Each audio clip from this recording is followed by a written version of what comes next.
Run it up, then run it back. Run it up, then run it back.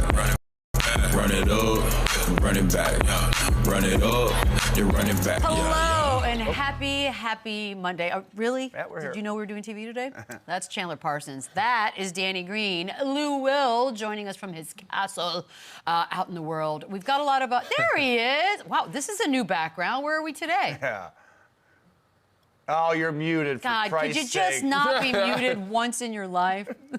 Oh, God. Forget it. Welcome back. There he is. Is he there? On purpose. I'm muted. Oh, there he is. Oh, we took you off. We got you. No, you'll be back. Guys, we're gonna start with a lot of happenings around the league. Shout out to Nora, won Best Picture last night. We'll talk about that. Totally.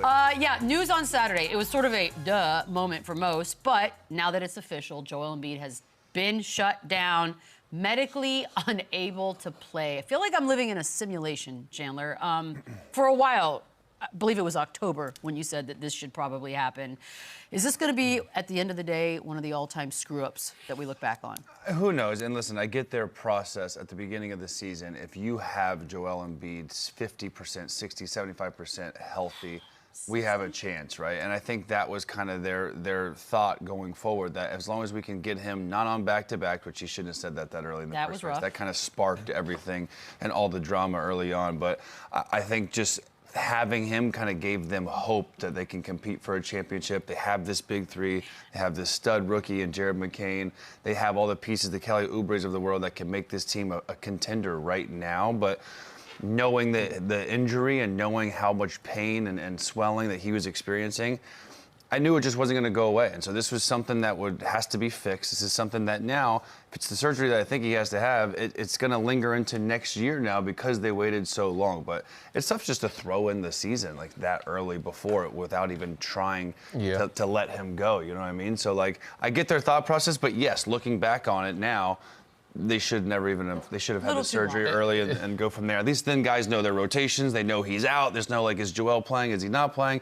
Just would have been the Sixers this year without Joel Embiid. Yep. It's a lot easier to make decisions when you have, you know, when you're watching film, you have the remote control. You can rewind and, in retrospect, go back. When you're seeing it in real time, so there was just reports last week or 2 weeks ago that his knee didn't need surgery and that they were managing it in a different way. Who's doing these reports? So I'm assuming that it got worse rapidly. So at the moment, you know, so when you sign Paul George to a lot of money, when you sign Joel to a big extension, you have to find a way, figure out a way to see if you can make something happen, especially now. Like, you got to get to the playoffs, and like Chandler said, if Joel's even 65, 70%, you can win more games and be in a playing situation. Hopefully he's healthy by the time, or feeling fresher by the time the playoffs come. But yeah, it's a situation. 19 games he's played. Yeah, it's tough. But so you see him in Olympics. He looked okay. He played decently well. You think that you watch him perform and move, that he'd be okay for the regular season. I don't know what happened from that time until now. But he said it's easy to rewind and go back and say, oh, we should have did this now. But as it's happening, it's hard to make those decisions when. But it's March, man. Like, it took him this long, Lou. Yeah, listen, we got to remember how this thing started. It started last year because he wasn't available for the playoffs. And so the fan base got a little antsy.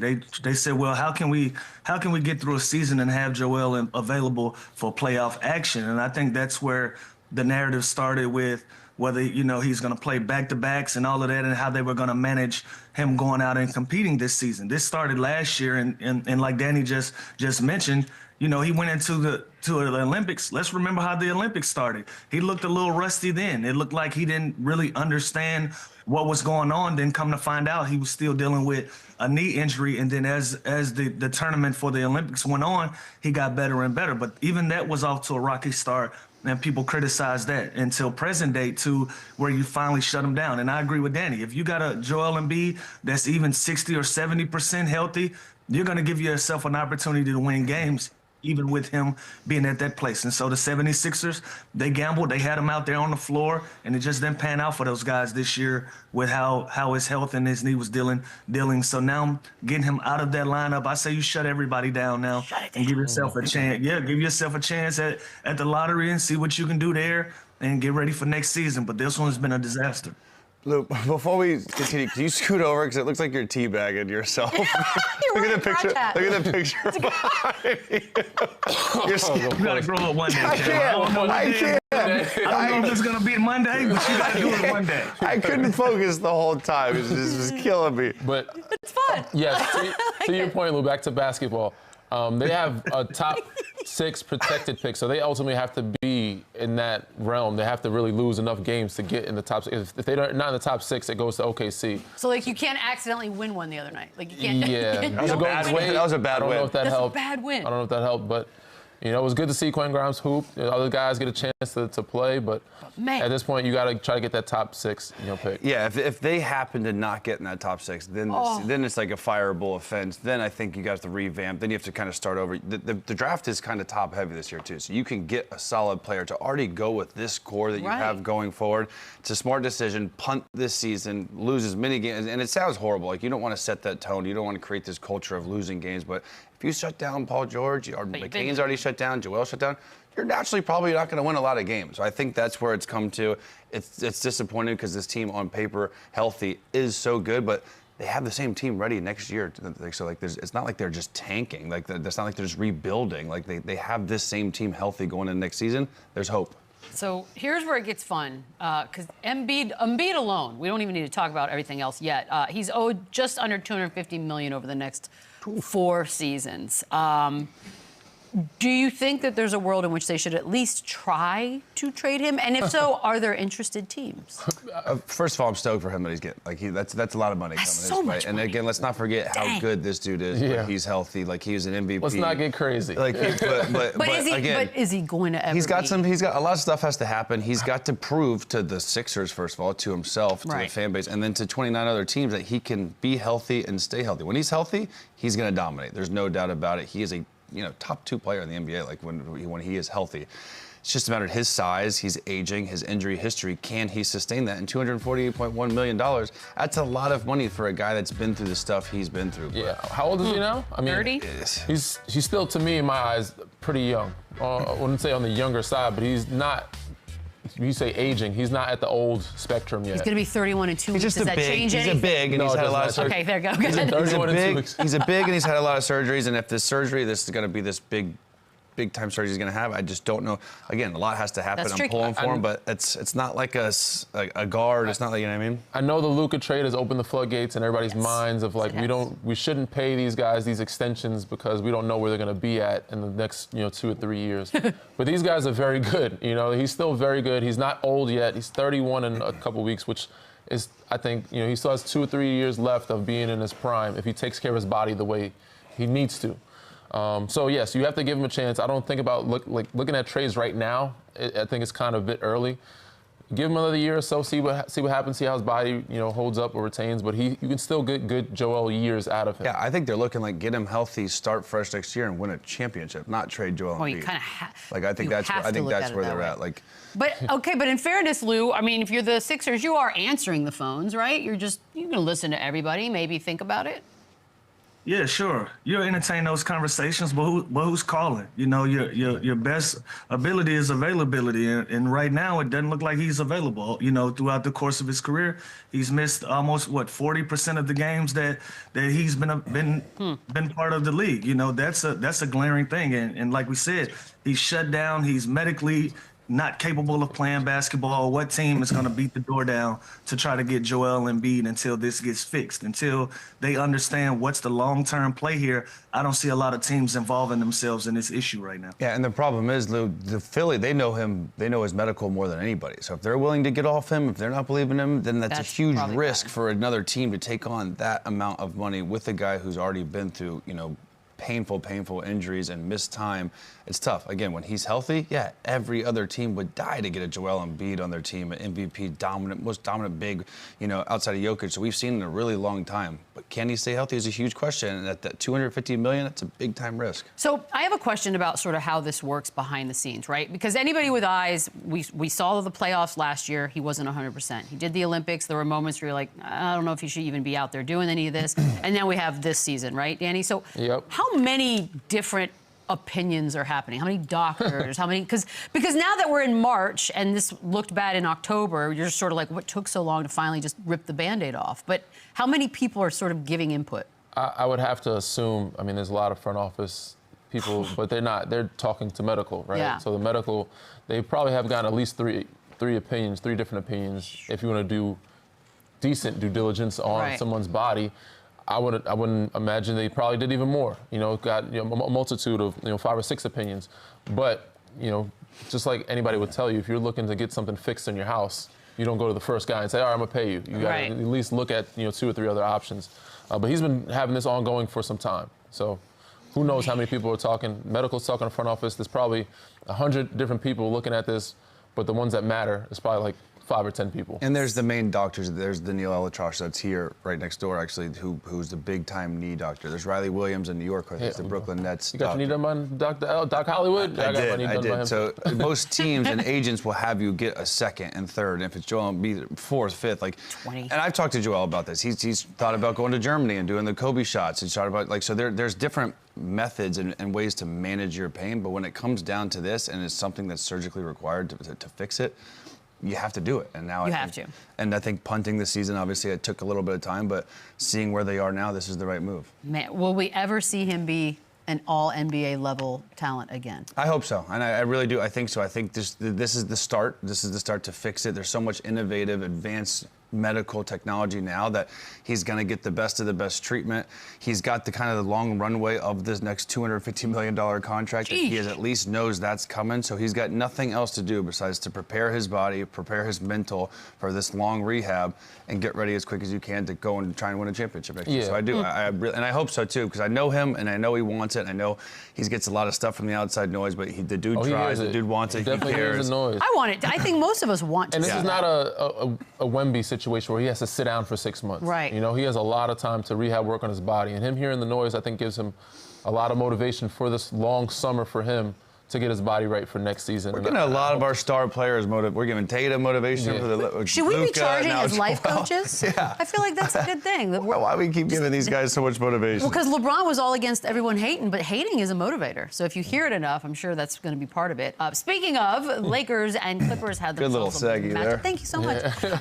Lakers survive a bit of a comeback on the Clippers' end on this one. No Austin Reeves or Rui. Norman Powell left this one in the first.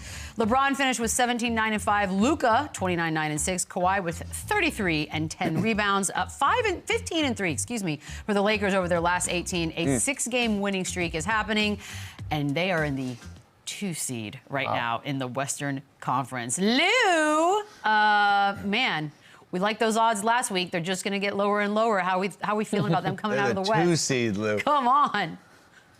I still like OKC, but you got to admit, Luka was there. Luka was in the finals last year. And pairing him up with LeBron, it looks like this is something that's gonna work. I don't know how long this window is gonna be open for the Lakers, but it's damn sure open right now, and they're playing really good basketball. So they're continuing to put pressure on the top. I don't see them catching OKC. I think that this is gonna probably be one of those matchups. I still like Denver. I still like the Clippers if they can get it together and put themselves in a run. But the Lakers are looking good. I thought they didn't have enough. I thought they didn't have enough size to compete at the level they're competing at. Obviously, they don't need it. They're playing this small ball, and they're playing it at a high clip with LeBron playing the 4, the 5. A lot of times when he's out on the floor and allowing Luka to be the guy who's going to facilitate the offense, it's been something that's worked for him. And so if you haven't before this moment, you got to start taking this Lakers team serious right now. You know what's interesting to me, too, is the Lakers, they trade Anthony Davis and Max Christie, 2 really good defenders. Yep. For LUKA, who's not necessarily known as a lockdown defender, and they have the best defense now, the last 20 games. Can you explain that, though? Because it shows you it's makes sense. Well, it could be a little help with the schedule. If they're healthy. It should just be honestly just effort and buying into what they have. They have such a good setup now where they've added Dorian Finney-Smith, who's a great defender. Vanderbilt is now healthy. Rui can lock in. And LeBron James is literally playing at, we talked about this last week, he's playing at an all-defensive level, which is nuts to say at 40 years old. So it's almost like offensively, we know they're so good. They have playmakers with LUKA and LeBron. Then when they're out, Austin Reeves just seamlessly turns into this #1 option, and he's the guy they go through.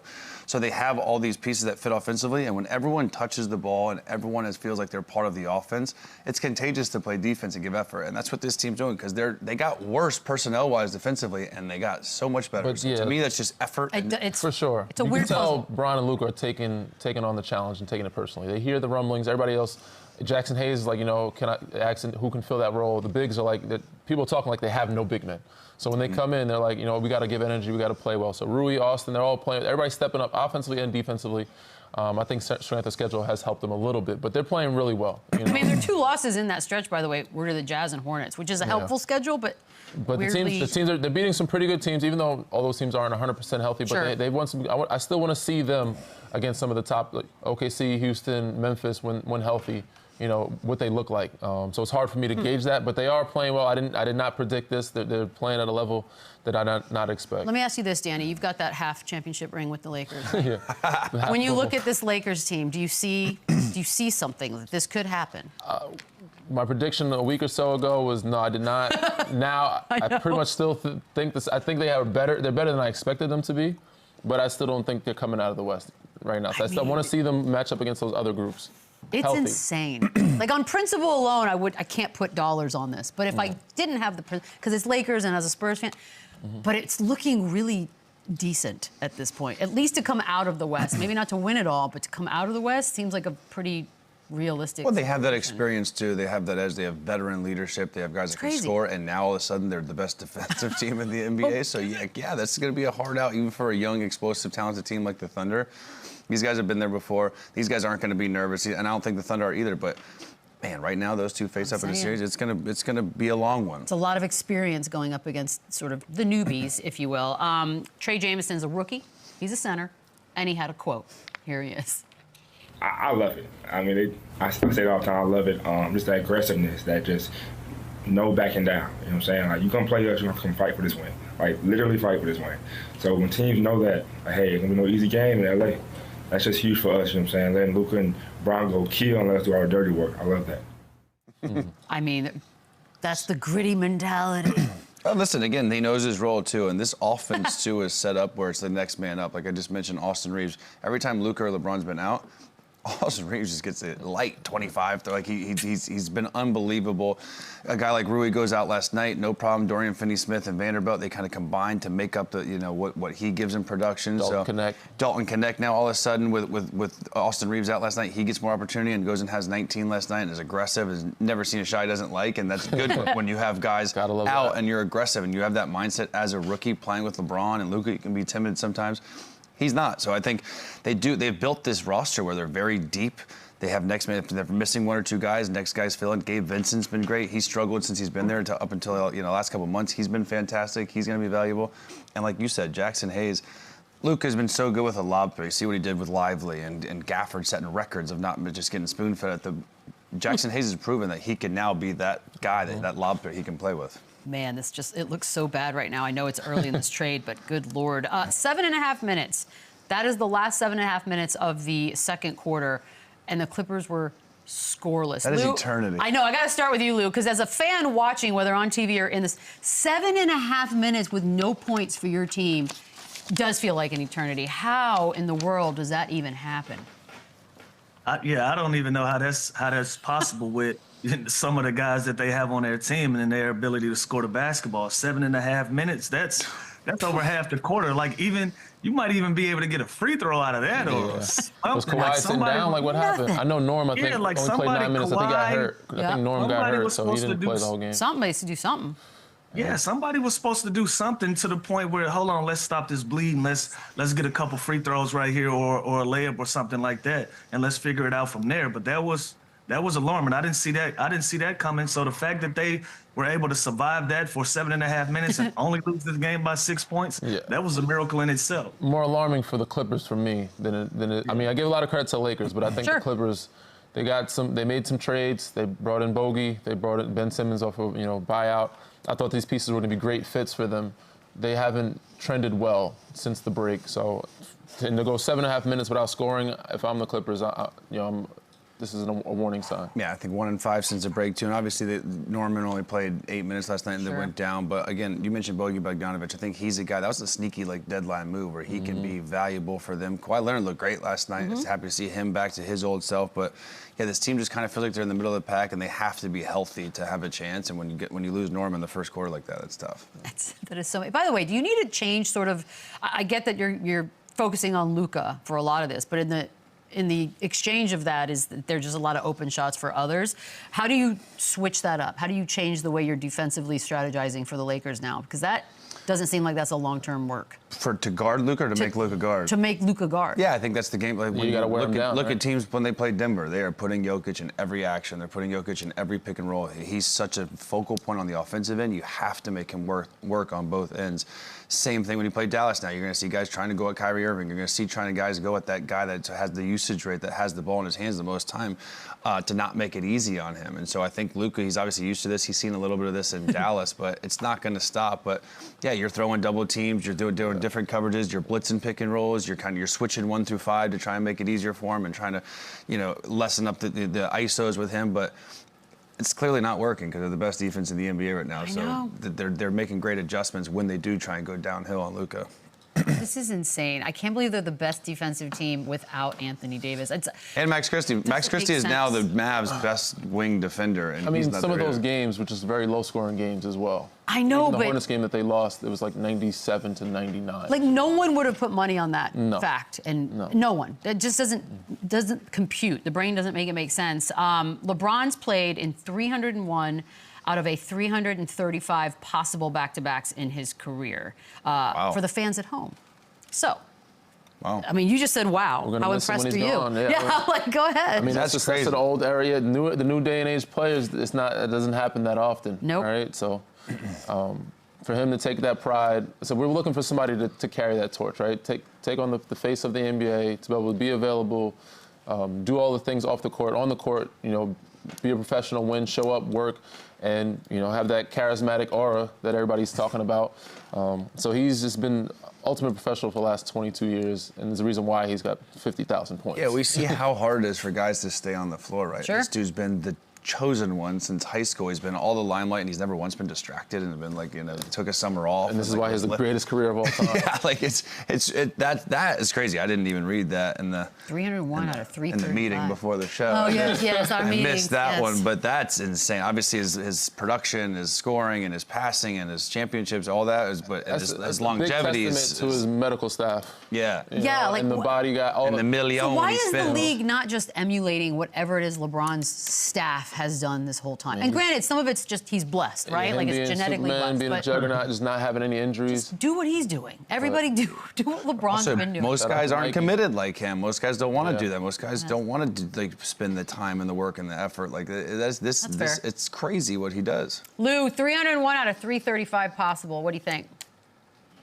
I was about to say, Michelle, everybody don't have the genetics to do that. I wouldn't do that. I don't care how much money you throw at it. Listen, 60% of these guys can put $1 million in their bodies if they want to. They still ain't gonna get this result. But it's just a credit to his genetics and how he's been able to maintain himself over the years. One of the more impressive things than the back-to-backs, he's, knock on wood, he's never had a major injury. Like he's never had a torn ACL or an Achilles or one of these things that we've seen a lot of our star players as well as role players go through in their careers. So to go through 21 years of nothing major to sit you out is a blessing in itself. So kudos to LeBron, still making history, still doing things that other players haven't been able to do as well. I don't think we'll ever see it again either. And obviously, a lot of it's just fortunate not being hurt. But like, do you think like a Zion or a Joel is like calling LeBron? Like, do you think like someone like that that's been doomed with the injury bug that's like reaching out? Like, depends on personnel, right? I mean, you have to at least call, or at least ask. I was hurt my whole career. I didn't call him.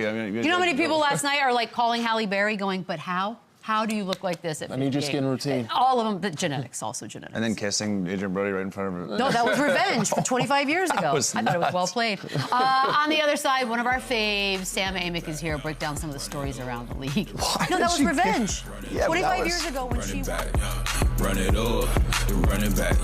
Run it up. Welcome back. Love having this guy on the show. Is in it. He knows it. He's a senior NBA writer for The Athletic. Sam Amick is back. What is up, Sam? You know where we're going. Sam.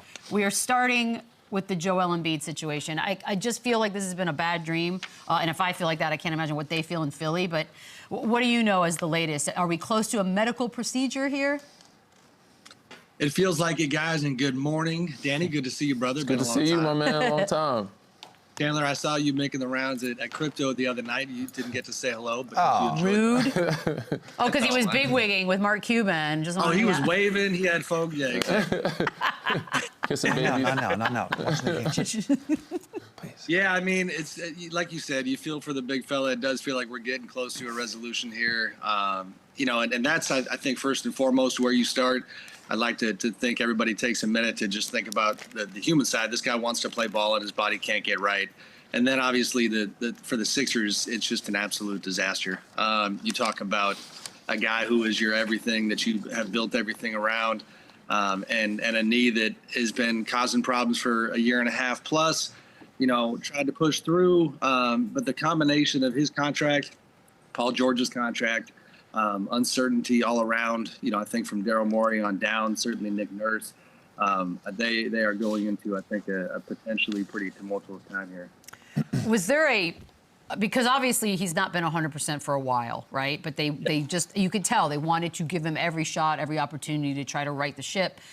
Was there a final straw here? Like, what was the thing that finally said, all right, we've waited this long, we're shutting it down? To be honest with you, Michelle, I don't have total clarity. I mean, I think before they sent word that this is the road they were going to go down, you already had the noise and the chatter about the competitive advantages that came with shutting him down, and the fact that it just made less and less sense to put him through this and to push through this because of how lost of a season it was, because of the draft implications that come with losing games, which is not where their focus is, but it is a reality of today's game and the calculus. And so, but bottom line, he just isn't himself. And for me, it's been a tricky story to report on and cover, because if you go back to even the offseason in the summer and the Olympic run, what struck me is that you would get, you know, different versions of the story about, okay, he took part in every shoot around, every practice with Team USA, but he wasn't himself. You know, he was pushing through. And you started to realize that there wasn't a quote unquote setback. And I know we talked about that on the show before, and it was just like, man, it never got right. And it really is going back all the way to that Warriors game. And I was there that night last season when the whole world was kind of coming down on his head and you know, coming after him because he hadn't played in Denver against Joker. And the whole narrative, which was unfortunate, was that he just wasn't willing to take this guy on. And you just think back on that and to think how we've gone from, you know, that moment to here, where it's obviously a black and white physical situation, is really too bad. Sam, so let me ask you this. Obviously, he's owed $248 million over the next 48 years, and you hear these reports that the 76ers could now petition for a medical retirement. Is this a real possibility? Is there actually any legs on this? Because there's been a lot of guys making a lot of money that have been hurt, and I've never really seen this go through.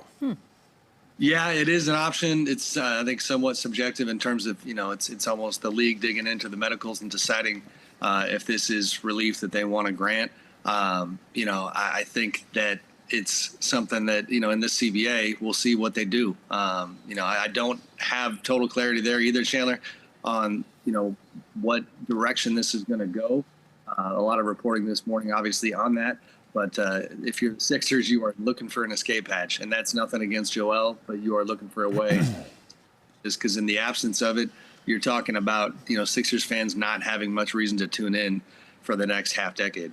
And now let's take a look at this summer. You have Joel, Paul George, Tyrese Maxey. They're all owed $715 million. Is there any flexibility with this roster moving forward this summer? Like, how can they better their team? Do they just run it back with, you know, a surgically improved Joel Embiid? What's their option?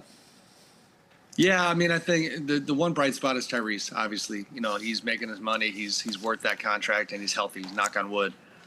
You know, Paul can still produce. He's just not part of a championship landscape like they had hoped. And you know, that's not nothing. From there, you know, Jared McCann is a bright spot. But I don't see, I mean, really, there's no light at the end of the tunnel. Not able to get through this. physically, and if they don't get the relief, the Sixers, not to be blunt about it, but they're pretty good.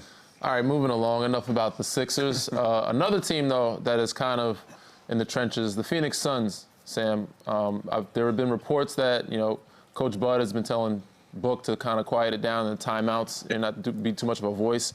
What's going on over there? Like, what do you see happening? It's tough. To see Book, talk like he did after that press conference the night before that story from Chris Haynes came out. That's not his nature to publicly, I think, run that hot, if that makes sense. And I think it reflects, to steal a word from colleague and friend Ramona Shelburne at ESPN, I think it does reflect some of the toxicity of the moment. If you have Devin Booker, your franchise centerpiece, who is incredibly selective with his words and a guy who has never had a hard time nailing his own messaging, if that makes sense, for him to come out and talk about how everybody's too quiet. And now we know the context, right? That he's basically saying, like, stop trying to tell me to be quiet. This is what needs to happen. It's not a good look. And you heard some of this stuff in the months ahead. Is that Coach Budenholzer, I think from a connectivity standpoint with the guys in the locker room, it hasn't been there. The messaging with different choices that he's made, even when Nick Richards came to town, I think he was kind of done with him pretty quickly, which is really tough for a front office that just went out and got this big guy to try to help. The Kevin Durant stuff, first and foremost with KD, Kevin has every right to be frustrated. I think that, thinking about moving him is one thing. To do it without communicating with a guy who's an all-time great and blindsiding him the way they did before the deadline, that's another mark against, kind of the management within this group. So the on-court results are one thing, and we all know how much they've struggled.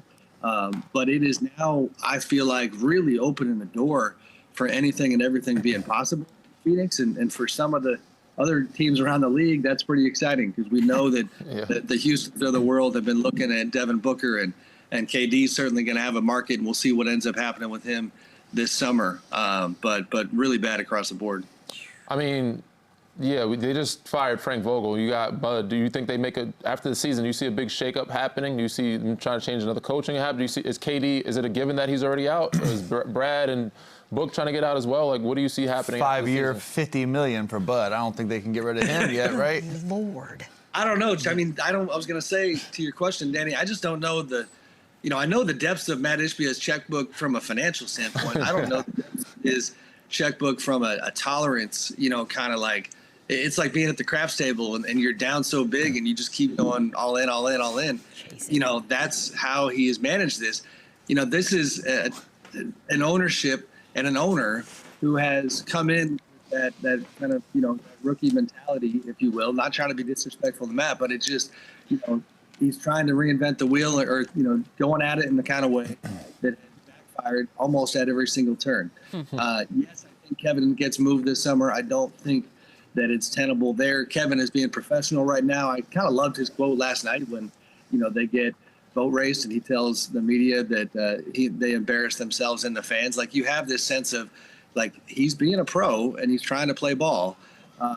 But Brad does love being in Phoenix. So that's one of those things where we'll see, I think his wife's probably going to weigh in on that one as well, as typically is the case. And he's got the no trade clause. But another situation, man, you guys are hitting me with all the doom and gloom today. I mean, there's nothing happy here. Oh, we're not done yet either. Oh, yeah, there's more. There's more. I was about to say, Sam, I got some more doom and gloom for you. Okay, here we go. Man, you reported on the leaks coming out of the Mavericks that LUKA enjoyed his hookah and he enjoyed his beer. How much was that legitimate that the Mavericks felt like he was going to start breaking down over the next 2 or 3 years? It's pretty legitimate, and it's funny, Lou, like, and not to play my violin, but in this job, the part that does drive me crazy is, like, when people get mad because we report the reasons that certain teams did certain things, we're not endorsing that idea. You know what I mean? Like, we're not co-signing on that idea. In fact, I reported that within a column where I made it very clear how bad of an idea I thought it was to trade LUKA. Now, that being said, there's very strong indications that was a major factor for Dallas. And I think the two things go together, right? Like the off-court habits with the physical concern. There is certainly a messaging and a narrative that LUKA 5 years from now is going to fall apart physically. Now, that is a hell of a thing to kind of put out there, and I'm certainly not the only reporter, who has been told that.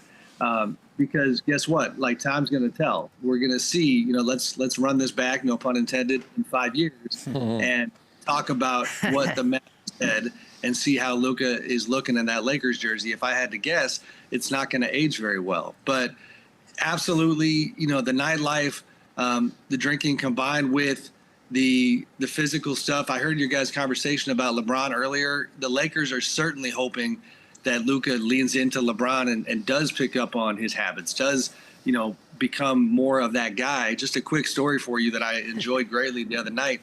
After the Lakers game, in the locker room, I run into Mike Mancias, the famous trainer of LeBron. The guy, yes. And Mike is the one who has been behind the scenes all these years helping LeBron keep his body right. And Mike, I don't think he'd mind me sharing, he kind of shared a funny story about how his wife and kids are kind of routinely asking him, like, Dad, like, is Bron going to retire at some point? Do we get you back? And his family is waiting on the wing. Waiting for 22 years. Nope. At least 5 more years. 5 He's not going anywhere. Sam, I'll give you something great. LeBron's been playing sensational. You just talked about it, his lineage and what he's been able to do, possibly being a positive example for LUKA. With his averages right now, do we see him having a legitimate chance at making first team NBA this year? I think so. I love the question, Luke, because my mind's been on that. Like, I was even thinking, I had to do, I didn't have to, but ESPN and Tim Bontemps has their anonymous MVP poll a couple times a year, right? So I submitted my 5 a couple weeks ago, was thinking about how my top 5 looked on MVP. And this is directly, part of your question is if you're first team All-NBA, then you might be top 5 MVP as well. Yeah. And his numbers reflected. My only hang up that I am starting to kind of get over a little bit is that, like, the first 6 weeks of the season, and this was out there, but, like, there was some frustration with the Lakers at the way LeBron was competing, that it wasn't the same guy. And they were a little confused about, kind of where his head was at. So it was like he got off to a tough start. The on-off numbers at that point were just not the type of thing we'd ever seen from LeBron. Like, for that short little stretch, they were actually significantly better with him off the floor than they were with him on. But, man, he put that behind him. He's been on a heater for a couple months now. And to see him click the way he has with LUKA and have a team that is elite, those are the type of things that could typically lead to first-team All-NBA. He did take a week off. I'll give him another week. I should take a week off. Cabo does wonders for you for a week in the middle of the season. Take another week. You're going to play like this, I'll give him another week. You know what? We should all take a week off, Right Sam. before We'll come playoffs. back refreshed, better than ever. It'll be great for everybody that we work with. We're literally doing that next You week. literally take weeks off all the time. We're literally doing it next week. No, live in Cabo. So, Sam, Anthony Edwards, we know about the technicals. Now he's living on that fine line of can't get enough. Are you mad at me? No, my heater's on. Getting too hot. Okay, I was like, wait, what's going heater's on? on. He's looking at the I know. I was like, I'm sorry. It was not a rude question. Yeah. No. Was he frustrated? Look, we know all the changes they made and where the T-Wolves are and how they've looked from night to night on different occasions. But is he frustrated? Is it basketball related? Is it just, you know what? This is his year to be the tech guy? Like, what are we looking at? I mean, I certainly can't speak for Ant, but the elephant in the room is, no Karl Anthony Towns. Julius Randle gets hurt. Expectations that come from their deep playoff run last year, the spotlight that came with Team USA, Anthony Edwards had quickly become everybody's favorite young NBA star and kind of a he can't do any wrong type of guy.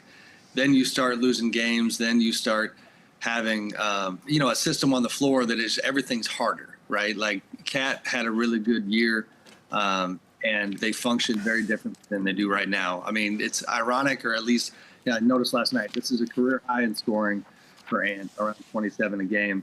And in a vacuum, that sounds like success. I don't think he would agree that it's been a successful year. It's been a frustrating year. And you're seeing that, when it comes to how fired up he's getting on the court.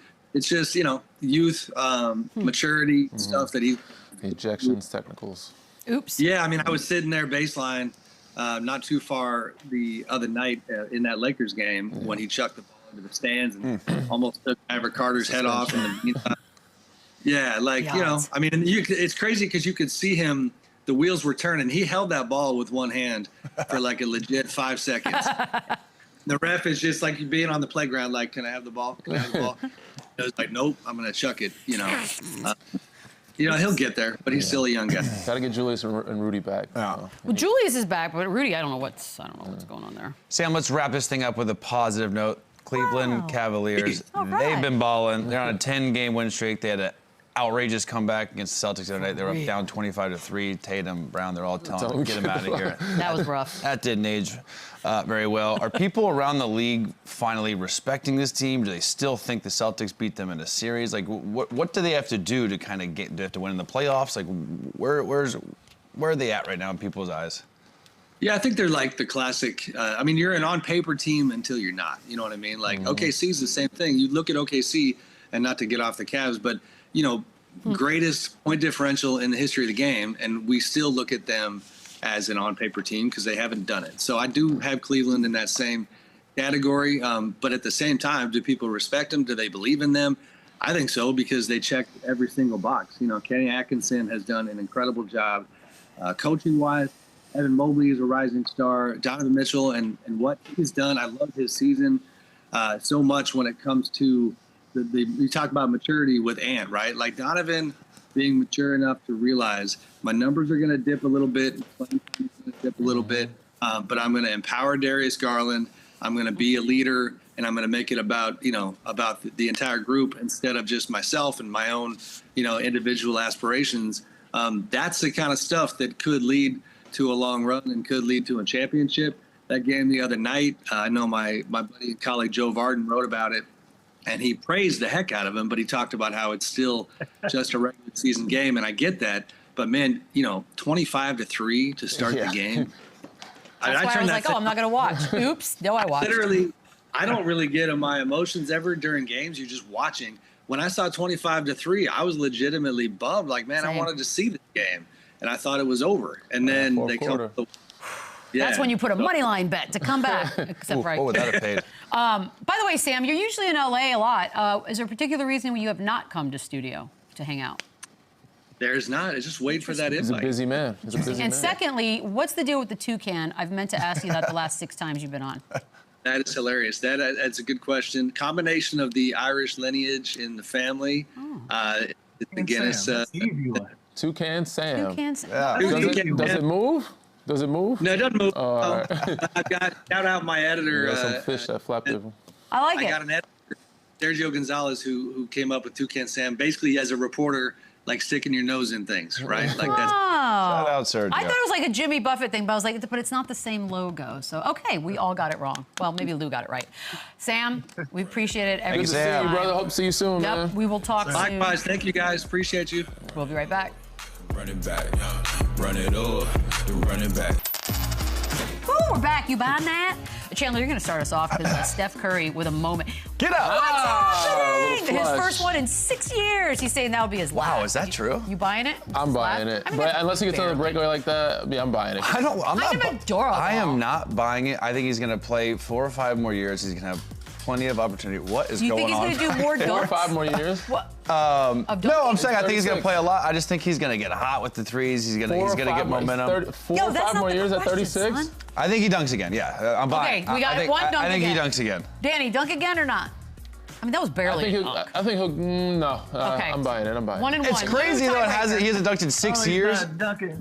We waited 6 years for that one, and that one was barely a rim burner. He's not dunking. That was again. barely. You might put him in the dunk contest. Another 6 years? We're not going to see it. It wasn't like he flushed it. It wasn't like it was a clean one. Yeah. Like that was a rim burner.